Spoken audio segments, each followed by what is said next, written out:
AGT News chaîne bi leen di jox xibaar yi wér te wóor abonné leen ngir dara bañ leen a raw. AGT News. dal leen ak jàmm ci chaîne bi ngeen taamul seen bopp mi AGT News daanaka lii yëpp waxoon nañ ko ba noppi tension bi nga xam ne jamono jëlee moo am ci assemblée nationale naxari na lool la waaye nag bettul kenn. ndaxte nag président Ousmane Sonko ay yooni yoon avertir nañu ci li nga xam ne moo am foofe ci assemblée nationale te lépp nag jàpp na ni président Macky Sall moo dugal loxoom ca biir.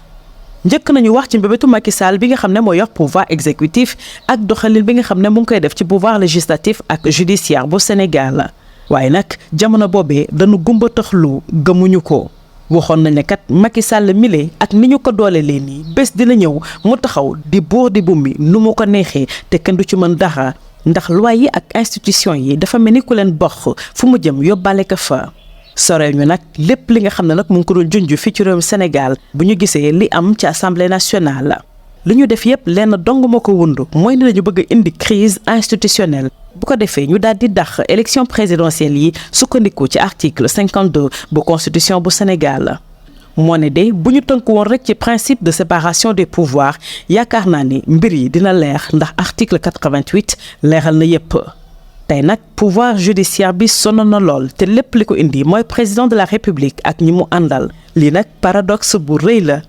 commission d'enquête parlementaire bi nga xam ne taxawal nañu ko wéeruñu ko fenn lu may ci ay njoxtu mbirum corruption am na ci ay attekat yu nekk foofee ca conseil constitutionnel lii moom guléet ñu daal di koy dégg fi ci réewum Sénégal la ni mu demee itam guléet ñu daal di ko fiy gis ñoo xam ne daanaka ay wujj nañu woon démb ak barka démb tey dañu mel ni mburoog soow déggoo bay na si pexe di sosal ñi nga xam ne ñoom ñoo nekk ca conseil constitutionnel lu ni mel ne ñuy dund jamono jëlee fii ci réewum Sénégal moo ne de bu ñu fàttale ko ci ginnaaw Ousmane Sonko lii nañu ko doon reproché ndax Ousmane Sonko dafa ne woon kat yenn doxalin yi nga xam ne mu ngi koy gis ci nekk ci wàllum justice dëppoowul ak orthodoxie ba mu ko waxee lu ne dégg na ko saaga nañu ko xoxatal ka lu ne teg nañ ko ci deram waaye tey dafa mel ni moo am raison ci kaw sénégalais yépp ndaxte ñi nga xam ne démb ñoo ko doon xalab ci kaddu yi nga xam ne doon na ko yëkkee teg ko ci ñi yëngu ci wàllum justice tey jii ñoo jël seen wàll ci nar wi waaye nag defee ko ci anam bu ñaaw muy foofee ci assemblée nationale.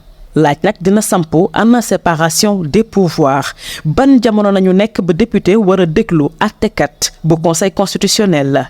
ñun député yi nga xam ne ñoo nekk ci coalition Yewwi Askan Wi daanaka dañu topp à la lettre directive yi nga xam ne tukkee na ci président Ousmane Sonko moom kat li mu ñu sas mooy ne bu ñu daal di wote benn yoon commission d'enquête parlementaire bi nga xam ne ñu ngi koy taxawal rawatina nag bokk ci ñi nga xam ne ñoom ñooy defar boobu la commission préparatoire loolu nag def nañ ko ba mu mat sëkk.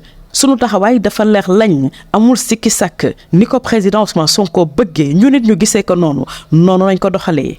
moo tax nag la am ci assemblée nationale lañ ci ne keccet président Ousmane Sonko kenn mënu ko reprocher dara ci li nga xam ne jamono jëlee am na ci réewum Sénégal muy bataaxal boo xam ne mu ngi tukkee ci honorable député docteur Ismaïla Diallo bokk ci Pastef département bu Guinguinéo. AGT News. Tout était dit. La situation de tension qui prévaut en ce moment à l'Assemblée nationale est plus que désolante, mais elle est loin d'être surprenante. Combien de fois, en fait, le président Ousmane Sonko nous avait-il averti que seul un front commun pouvait freiner les dérives du président Macky Sall? Il avait maintes fois attiré l'attention sur le risque de voir prendre corps ce qui peut-être n'était alors que de simples velléités d'un accaparement du pouvoir, en aliénant au pouvoir exécutif les pouvoirs législatifs et judiciaires. Et fort de son omnipotence, il pourrait décider seul de ce qui ou non ferait loi, au mépris des lois et de toutes les institutions. Nous n'en sommes pas loin, en témoigne ce qui se passe à l'hémicycle. Les dissensions factices entre ceux de rivaux, mais de fait partisans non déclarés. Le manège est de créer un simulacre de crise institutionnelle pour assouvir leur soif de repousser l'élection présidentielle sur la base de l'article 52 de la Constitution. Pourtant, il suffisait de s'en tenir au principe de la séparation des pouvoirs, clairement stipulé par la Constitution en son article 88. Pour ne pas en arriver là, hélas, Ce pouvoir judiciaire est plus que jamais malmené aujourd'hui et qui plus est par le camp du pouvoir. Quel paradoxe et quelle ineptie. Mettre sur pied une commission d'enquête parlementaire déjà clairement accusatoire sur la base de soupçons de corruption concernant des juges constitutionnels, c'est inédit. Le déroulé de ces actes d'accusation est encore plus inédit où les adversaires d'hier, comme par enchantement, se sont spontanément soutenus pour agiter cette grossière calomnie. À quelque chose, malheur est bon, suis-je tenté de dire, car que n'a-t-on pas reproché au président Ousmane Sonko pour avoir dénoncé les agissements de certains acteurs de la justice aux antipodes de l'orthodoxie? Même s'il avait précisé que ce n'était qu'une menue poignée, il en a essuyé toutes les injures. Le temps est meilleur juge.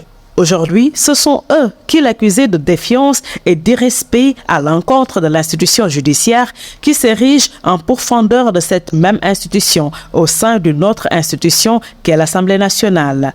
Où est la séparation des pouvoirs? Depuis quand un député est-il habilité à entendre un juge?